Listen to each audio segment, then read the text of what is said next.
Hey everybody, welcome back to the Modern Customer Podcast. I'm your host, Blake Morgan.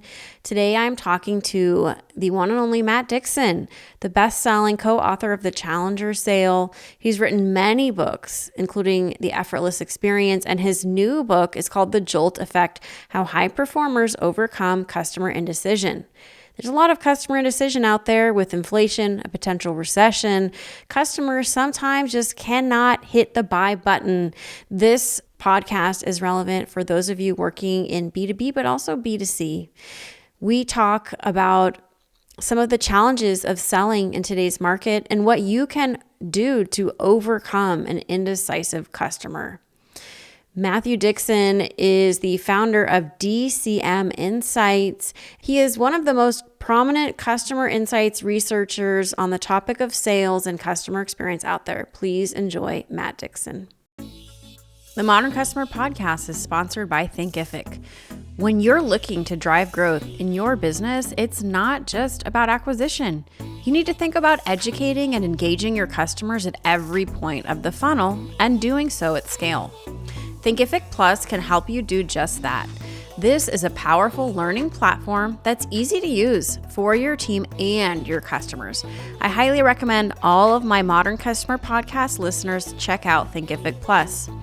Thinkific Plus believes that customer education is a viable solution to combat the common challenges of recurring revenue like churn. Hey guys, if your customers don't know how to use your products or even master them, of course, they're going to run out the door.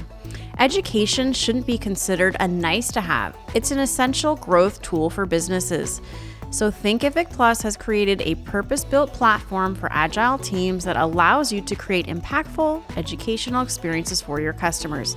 Find new ways to engage with them, drive adoption, renewals, and expansion growth. It's time to reimagine education for your customer success with Thinkific Plus. And right now, Thinkific Plus is offering my Modern Customer listeners this limited time offer, 1 month free. But it's only available by going to my special URL, thinkific.com/modern. That's thinkific.com/modern.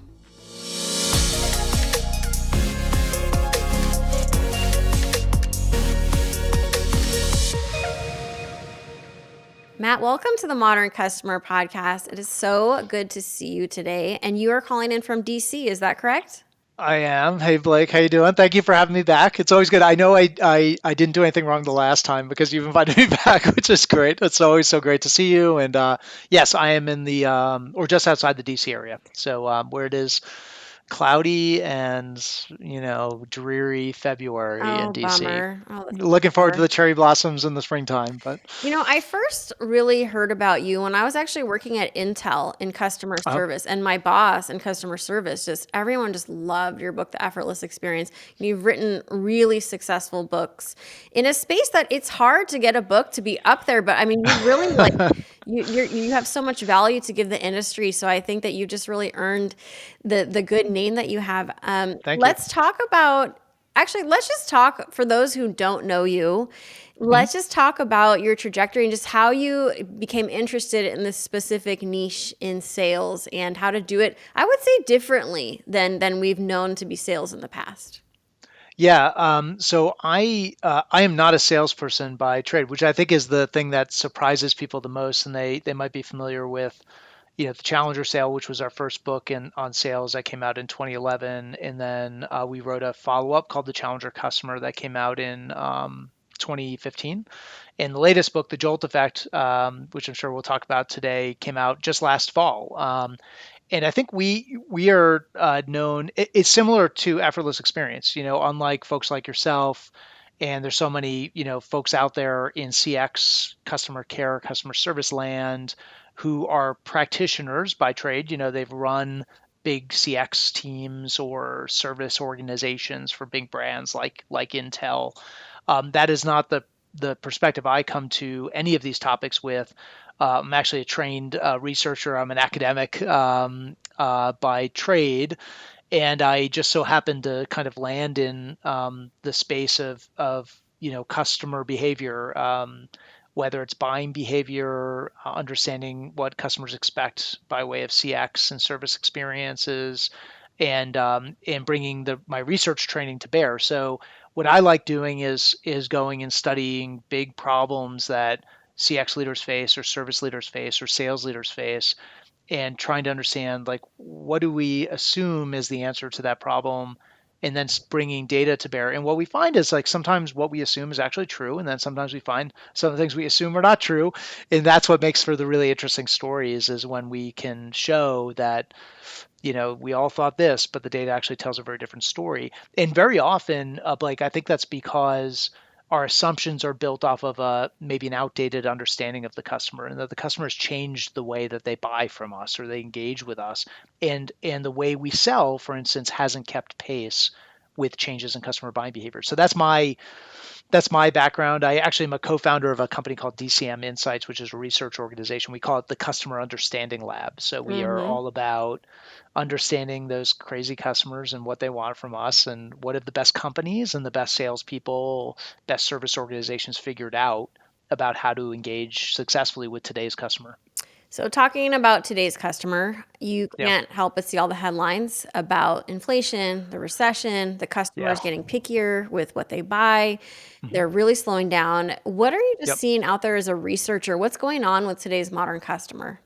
Yeah, I think this is actually the topic for the current book, The Jolt Effect. We talk about this problem of no decision, which is now, to be clear, this has always been a problem in sales, both consumer and in business sales, but it's gotten a lot worse. We When we ran a study that we talk about in the book, we found that anywhere between 40 and 60% of a salesperson's qualified pipeline is going to ultimately be lost to no decision. Mm, Now, that was a number that we pulled like spring of last year. And as you and I both know, things have arguably gotten a lot worse and more tenuous, especially in sales, in the commercial landscape, since spring of last year, and kind of, where we are in this year.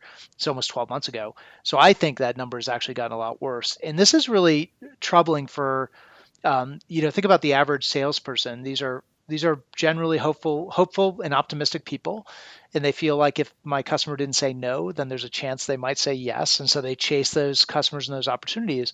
But what ends up happening increasingly today, like, look, some customers will tell you, Blake, now's not the right time for us. Like, let's pick up this conversation next quarter. Let's wait, even better yet, to 2024, when things become a bit clearer, when we kind of get our hand, they get their arms around this inflation thing, and we understand whether we're in a recession or not. We're going to kind of keep our powder dry, and we're going to wait. And that's great when the customer tells you that. But for salespeople, what happens more often is that the customer just kind of disengages and ghosts you and goes radio silent. And then salespeople find themselves like floating their proposal back to the top of your inbox in case you missed it. I want to make sure I'm still mhm. here. And they chase and they chase and they chase. And those customers, like, the deal is lost, but it takes months sometimes for salespeople to figure out that it's lost. And ultimately, like, the sales manager says to the salesperson, we cannot afford to spend any more time on this. Let's just mark it Mhm. as closed, lost, no decision. But we've never had a really good understanding as to why do customers do that. Because it's a big investment of their time to evaluate a solution or product or service Mhm. and then do nothing. And then, more importantly, what do the best salespeople do to avoid that? Especially right now in an environment where, as you said, everybody is getting cautious. Everyone's kicking cans down the road. Everyone wants to keep their powder dry and sit on the sidelines and wait till we get some certainty out there. And nobody wants to be on the hook for, spending a lot of their organization's money in a time like we're in right now. Yeah, that's so interesting that you say that because, as you're talking, I'm thinking about all the people that this is relevant for. I'm thinking about people in B2B sales, Hmm. people, but also that sell cars or like high end Of value course. products. I'm Yeah. thinking about all the people and what their response would be and the questions they would have. You and I were just chatting before we hit record that you just presented this idea this morning and you were getting some questions that really got you thinking. So I was hoping you would actually share some of the feedback and the frequently asked questions you're getting about Sure. this book. Yeah, absolutely. So I think the biggest one is, people. What I think what companies are finding is that the techniques they've taught their salespeople aren't as effective as they once were to try to get a customer to move forward. Now, if I were to just maybe take a step back, what we found, and what I think all salespeople know, is that when your customer says they want to buy from you and they say they're sold and they believe what they're doing today is not good enough and they believe what you're talking about, Blake, that is the way forward. We need to, and this is a priority for our business to solve this problem, or whether that's a business or a consumer, and they state their intent to move forward, and then they start to get cold feet.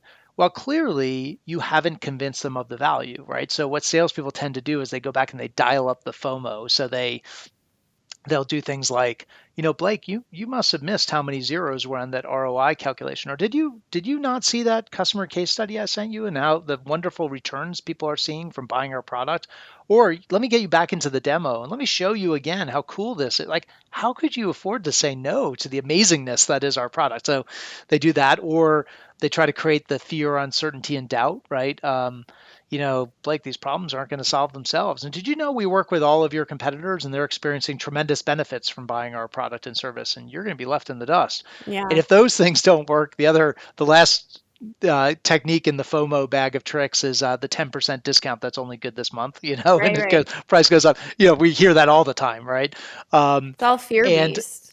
all fear-based, yeah, is exactly right. And so what's interesting is that the reason salespeople have been taught to do that stuff is that they've been taught for years and years that a customer who gets cold feet, who starts to backpedal and waver and waffle and wring their hands and start to second guess this purchase, it is only because you haven't convinced them that what they're doing today is not good enough, that they're going to lose by not moving forward, and you haven't created that urgency. So we use that FOMO, fear of missing out kind of set of techniques. But we found in the research is that those things actually backfire way more often than they work out. They actually increase the odds the deal will be lost to no decision. Because the And it customer was gets really offended or what? well. So great question. You hit the nail on the head. So I think part of it is that, but when we dug into the data, here's what we found is that it turns out no decision losses. Salespeople have only ever been taught that if you lose the deal to no decision, what you're really losing to is the customer's status quo. They believe what they're doing today is good enough. They don't believe what you're talking about is a compelling enough reason to change, or they don't believe it's a top priority to do this, to buy your product or service. So you dial up the FOMO. But what we found is that no decision losses are actually driven by two different sources. One is the customer's preference for the status quo. The other, however, is totally different. That's the customer's fear of failure. It's their fear of messing up and making a big mistake by buying your product or service. And it turns Mhm. out there are three specific mistakes that people are worried about. Now, to do this research, we actually collected 2.5 million recorded sales calls. That was one of the blessings of the pandemic, where every sale was virtual, right? So we collected all these recordings on Zoom and Teams and other platforms. We studied them with machine learning. And what we found was there were three fears of failure that customers struggle with. The one is, I don't know what to pick. Everything you've told me about looks great, and I don't know what I should say yes to and what I should say no to. What is the nice to have and what's the need to have? And in a world where everything looks great, the safest choice is to choose nothing and not make a mistake by choosing the wrong thing. The second fear of failure is I haven't done enough homework.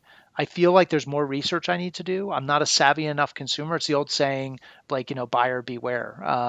And I feel like what I don't want to have happen is I make this purchase and then I read that negative review after I make the purchase, or I do some research and I talk to somebody who hates your product, but I don't do it until after I brought the product, and now I'm surprised in a bad way. The third fear of failure is that I might not get what I'm paying for. And not literally that you're going to take my money and run, but rather that I might not see the benefits that you're projecting. You're saying I'm going to get a 5x ROI, or you're saying this is going to deliver some incredible boosts in our NPS scores. What if that doesn't happen? And if that doesn't happen and we spend a lot of money on this, the CFO is going to come calling and I'm going to get called into that person's office. I'm going to have some explaining to do, right? And Right. that's a bad look. That in this environment, that could mean losing your job when everyone's trying to stay low and avoid detection. So back to your point before about like why does this stuff, the FOMO stuff, backfire? Well, it turns out what you're doing in that situation is you're using scare tactics to sell to somebody who's already afraid, but they're Oh. not afraid of missing out. They're afraid of messing up. So we tell salespeople is look, the FOMO matters a lot less to your customer than the FOMO, which is the fear of messing up. Mm. They are deathly afraid of having their name. And this is true not just if you're a business person buying, you know, something for your company, and you're putting your name on this purchase, especially think about right now where companies are like very cautious. they're delaying big investments, and you come in and you say, I'm going to put my badge on the table. We need to make this investment, and it goes sideways, or you realize you made the wrong choices on configuration, that's a really bad look. Or it's true as well in consumer world. Like I had this experience myself where I was switching insurance carriers, and everything looked great, but I'm not an insurance expert. And so Blake, I was like looking at this and I'm like, holy smokes, what if something bad happens and like I put our family in jeopardy Mm-hmm. and I got to go spend a bunch of money because we have a flood or we have a fire or something like that, or we get in a car accident and it doesn't have the same coverage, but I didn't understand that and I didn't do enough research. And then my wife is pointing at me saying, this was your decision to make this, just, we were happy with the old provider. Why'd you switch to this provider? And I'm the one left holding the bag, right? So that fear of messing up is a really powerful psychological effect. So the point of the book is really that to get people from I want this to I bought this, it's not enough to dial up the FOMO and overcome the status quo. You've got to overcome not just indifference, but indecision. And indecision is driven by fear of failure. So best salespeople have figured out to get you to say yes, especially right now in this current environment, I need you to feel like you've made a great decision and you're being guided by a salesperson who you can trust to guide you to the right decision. Who's you don't have to do all the research. I've already done it for you. I'm going to be your travel agent on this frightening journey, and I'm going to have your back. You're not going to be left holding the bag. You're going to look like a hero, not like a fool for making this decision. So how do we overcome the indecision? And that's the Jolt playbook that high performers have developed. Wow. So it's almost like salespeople need to be therapists right now. They need to mentally, like, Well said. yeah, like Yeah. allay and calm that, like, everybody is so nervous and so anxious, and that's the role now. Yeah, we talk about in the book the need to you really hit the nail on the head. You've got to shift your mindset from being just a salesperson to actually being more of a buyer's agent, right? How do I take you by the hand? Because I know I've already convinced you of the value. I've overcome the battle for indifference. You're convinced. You know what you're doing today is not good enough. You know that what we're talking about is a much better option for you. And you know it's a priority to solve this, whether it's for your business or for your family or for just you personally, right? You're convinced.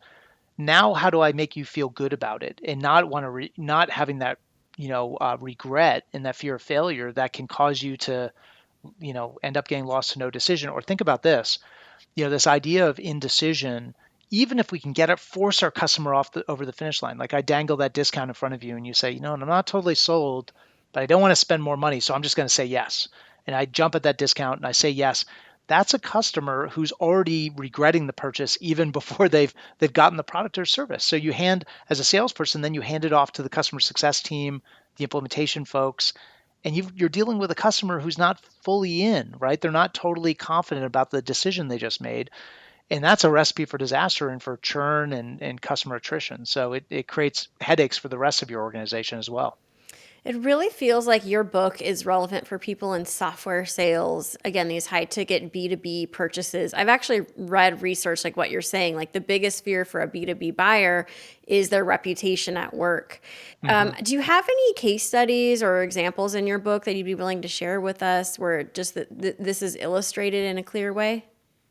Yeah, so it's certainly relevant in B2B. What I would tell you is we actually, as part of this analysis, we also put in a bunch of consumer calls. So think about when people like you and me are calling in to like Verizon or AT&T and T, and we're evaluating like a new mobile plan, or we're talking to Comcast or about switching cable providers, or we're talking to it could be a car dealership or it could be like a card company or financial services. So these are consumer interactions. And what we found was the no decision loss rate in consumer is actually even higher. Hmm. And I think the reason for that is that there's not a lot of time investment on our part to spend 30 minutes, 15, 30 minutes on the phone with a salesperson from an insurance company or from a card issuer or from whatever a Windows salesperson and evaluate that. That's not a huge time investment, and so there's a lot of window shopping in consumer, and Hmm. so the no decision loss rate is even higher. The playbook that people use to overcome indecision, this Jolt playbook, turns out was just as relevant in complex, high-end, multi-million dollar B2B sales as it is in like low dollar consumer sales, because it deals with this fear of failure, which is true not just for businesses but also consumers. So I'll tell you, just your question, The playbook itself is JOLT is actually an acronym. It stands for 4 different behaviors we identified in the data. The J is judge the level of indecision. So how do you make it safe for your customer to talk about their fear of failure, what they're really worried about, so that you can deal with it and overcome it as a salesperson? O is about offering a recommendation. In a world where customers are overwhelmed with so many options and choices, you've got to guide them to making a great decision. The same way a wait person in a restaurant might say to you when you come in, you're like, boy, everything looks great. What should I order? Most salespeople are going to say, well, Blake, what are you in the mood to eat tonight? Which isn't very helpful. But what great salespeople do is they'll say, you know, um, I recommend this dish. It's our most popular. It's my favorite. Here's another option if you're in the mood for something lighter, also very popular. But I got to be honest, everything we make here is great. Offering that recommendation goes from a world where the customer is overwhelmed by choice down to a narrower choice set, and it instills the confidence that I don't need to worry about this stuff because now I'm looking at a much narrower set, and the person I'm working with has recommended this one. So that's the O. The L is limiting the exploration. We got to get the customer to stop doing research endlessly and put their faith in us, right? That we are a trustworthy guide on this journey. So that means we got to build up some trust with the customer, and we've got to demonstrate expertise so that they feel like I am working with a travel agent. I'm going into a foreign place, like I'm buying this service or this product for the first time. I don't really know what I'm doing. Left to my own devices, I'm going to read every review online. I'm going to talk to everybody in my LinkedIn network. I'm going to do tons of research because I don't want to be surprised later. Mm-hmm. Best salespeople show the customer you don't need to do that. You're working with an expert whose only interest is in getting you to the right decision for you and for your business or for your family. And then the T is taking risk off the table. We've got to create a safety net for the customer. They've got to feel like they're not jumping out of an airplane for the first time by themselves, but they're strapped to a tandem skydiving instructor who's done this a million times before. They know where the landmines and pitfalls are, and all you got to do is enjoy the ride. And you're going to look like a hero here, not like a fool, as long as you put your faith in that person's hands. So I think those are the techniques we found that are in the book. We go into like lots of examples of from actual sales conversations of what great salespeople say and do to help jolt the customer into action. That's why we like it. It's a memorable acronym, but also speaks to what's happening. The customer's stuck. They're stuck in their own fear of failure. Matt, one of the things I keep thinking about, and of course I have to relate it to my own experience as a customer, Mm-hmm. is online shopping. Yeah. You and I do a similar job. I'm out on the road speaking. Like clothes are this weird thing nobody tells you. When you do Yeah. this job, you're going to have to learn to dress yourself to be in front of hundreds of people. So I spend a lot of time online shopping, and I'm Mm-hmm. always shocked by even like some of the best retailers who I really like, Nordstrom, Bloomingdale's. They'll always send you an email to bring you back to the website, and they'll say, Mm-hmm. "Here's this great top that it's almost gone, it's almost out of stock," or Yeah. something like that, or don't miss, or now we're going to give you a discount if you come back. But it's often something that maybe I looked at once but I don't care about. It's like Yeah. they're being so sloppy about the touch points. It's too much. It's like Yeah. if they were actually deliberate, I probably would click and go, oh yeah, that top I looked at 5 times, okay, I'm going to do it. But it's like so I feel like these companies need to be more discerning in when they reach to the customer, not just, it's like everybody's just throwing pasta at the wall and hoping it'll stick. Absolutely. It's such a great example. I was thinking about what you were talking about that, and certainly there's a lot of stuff you learn when you're out on the road and speaking, and things you spend a lot of time on, probably more than we should, but Yeah. these are important decisions. And you're right, and you get these like offers, and I'll tell you personally what I end up doing, probably more often than I should admit, is following up on those offers, saying, oh boy, there is this pair of dress shoes or this new spinner bag for like my carry-on bag for travel, and I did put it in my shopping cart and I didn't buy it, and now they're offering me a coupon and trying to get me to come back, and as a temporary, there's only 5 left, and then I go and buy it just so I can basically reserve it, and then I end up returning it because I decided I don't want it, which is really expensive for the company who sold it to me, right? Because it's like they're paying for the shipping there and the shipping back, and but I was like, all right, well, I'll buy it. But it's a good example of like simple consumer purchase, very similar to the company who like is evaluating $100,000 piece of software, and the salesperson says, hey, I'll cut the price down to $90,000 if you buy it this month, and the customer says, well, yeah, but now they're like, I don't know if I just acted on the discount or I'm really invested in this decision. And you have what psychologists call post decision regret, Mm-hmm. which again becomes really expensive for companies. And you're right, if those companies actually just did a bit more due diligence and said, oh, this is not something Blake clicked on once. It's something Blake has put in and out of her shopping cart like 10 times and has evaluated other things. And, we can provide a bit more of a thoughtful outreach. We know you looked at this. You also looked at that. Our recommendation is actually that shoppers like you would prefer this one, and here's why, based on our understanding what you bought in the past, etc. Is one of those things that's a lot more tailored and personalized and feels like they actually are instilling that confidence. It is more like a therapist, as you said before, than just like here's a discount, buy it now. Yeah, you can tell just with this AI, this personalization shopping cart technology, just think there's no design element. Like with the effortless experience, I really feel like that had a lot of the element of let's design an experience with thought.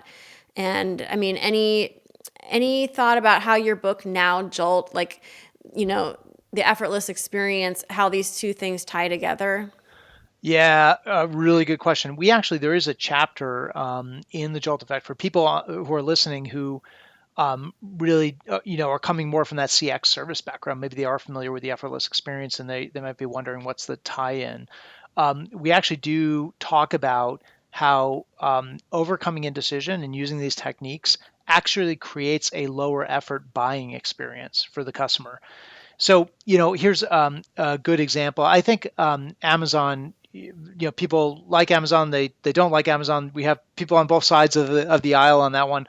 But I would say, I think one of the things they do very well is instill that confidence and provide that security, safety net, that security blanket the customer needs. So think about, for example, the amount of choice you have when you go to Amazon. I use this example in the book actually, but last year I was shopping for an electric knife sharpener. Don't ask me why, but I was sick of using that rod, and I wanted to get one of these fancy 3 blade kind of things.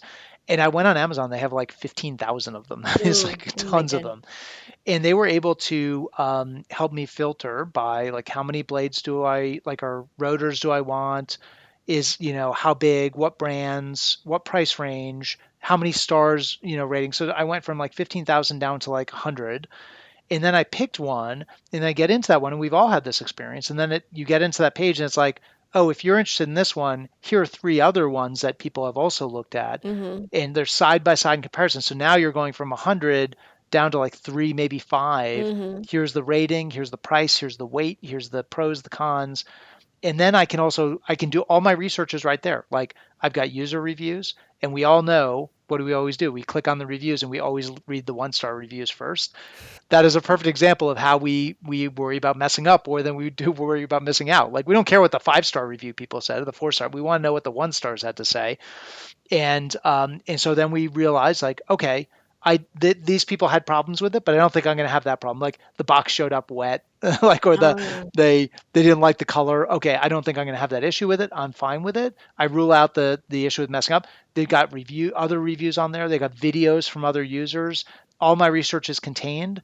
I put it in my shopping cart, and I feel good about buying it because I know I can return it, and I get free return shipping if I have any problems and if I don't like it, right? Yeah. So they do a really good job, I think, of doing that. Now that's all on the shopping side, but I think as we think about, one of the things that's always struck me about effortless experience is how many people beyond the call center and beyond the service organization say that work spoke to them. So I presented that work to product leaders and their teams who are interested in, how do I design products that are easier to use, that more Mhm. seamlessly go from like the box to value for the customer. How do I hit that iPhone ideal of like, it doesn't even come with an instruction manual. It's so straightforward. It's Right. so easy to use, right? Um, and I've talked to folks who work with internal teams, like HR teams and IT departments who support internal customers. How do they create an effortless experience? I think this new work tells us is that there's a lot we need to do to make the purchase experience easier. And a lot of making that purchase experience easier is not dangling the discount in front of the customer. It's not saying there are only 5 left and you got to act now. It's not telling them that the sale is over tonight. It's not the salesperson saying like, "Oh, Blake, you're going to regret not making this purchase," because all your competitors use our product and they love it, and you guys have a terrible current system and you need our system. Like that's not the stuff that gets people to move forward. What gets them to move forward is that they feel good about the decision and they feel like they're in the hands of an organization that's guiding them to a great decision, and then there's a safety net in case it goes wrong. Yeah. Um, but it is about making it easier, right? Ultimately, it's making it. How do we create a frictionless purchase experience in this case? Right. How do you distill the noise? There's so much noise. So how do you just Oh, for sure. become like the voice of calm and clarity? Hmm. I was thinking about that Yeah, walking my dog before we got on the podcast, thinking about customer experience leadership and just there's just so much chaos that we just need yeah. more clarity in the world. That's all we need. Clarity, simplicity.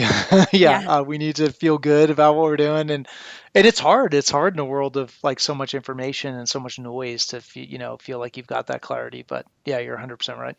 All right. So we've reached the end of our time together and I want to do a little rapid fire to get to know Sure. you. You ready to Yeah, take some questions? I will do my best. All right. No promises. Let's see. All right, Matt. So what does your morning routine look like?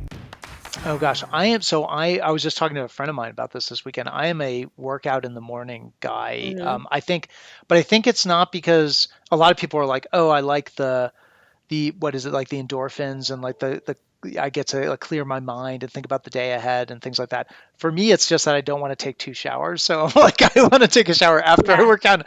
I don't. It's not like I don't like bathing, but it's like I'm all about like optimizing for. So I'm like I work out in the morning, and then I come back from my workout, and then I take my shower, and then I can get on with the rest of my day.